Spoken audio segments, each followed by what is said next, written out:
હરે રામ જયંતિભાઈ વહુ આવી જલ્દી જો પીળા કલરનો સાડલો ને લાલ કલરનો બ્લાઉઝ એક નંબરની અવરચંડી નથી કરતા વાતો હું તો ભગવાનનું નામ લઉં છું. હરે રામ તને એવું નથી લાગતું કે હમણાં ચેતનાબેનની વધારે પડતી ટણી વધી ગઈ હોય? હરે કૃષ્ણ.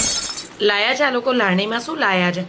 મેં કાલ સ્ટીલના ડબ્બાના ભાવ પૂછતા જોયા હતા કાંધિયા જેવા. બોલ ખાલી 150 રૂપિયાના ડબ્બા જોતા હતા મોયા.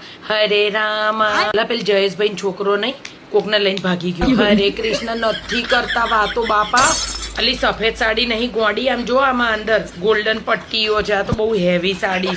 હરે કૃષ્ણ. અમારા બાજુ પેલા નવા ભાડુઆ હતા ને ધણી ધણિયાણી તો ઉભા નથી બનતું. હરે રામ હરે કૃષ્ણ. અલી રોડ બાજે તું જોવે ને તો રોડ લોન વાળા ને બધા બેંકો વાળા આવે. હરે કૃષ્ણ.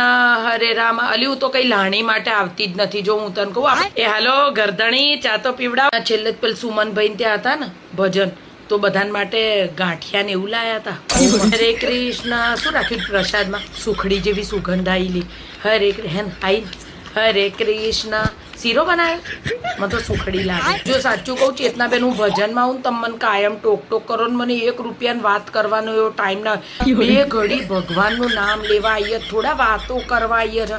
તમને તો એવું જ લાગે છે હું તો વાતો કરવા જાઉં છું. મેં કરી તાર જોડ વાત ત્યાર શું સારું હેડો ગરધણી કો હારી ચા બનાવે. આદુ નાખજો. અલા હમણાં ભૂલી ગયા હતા.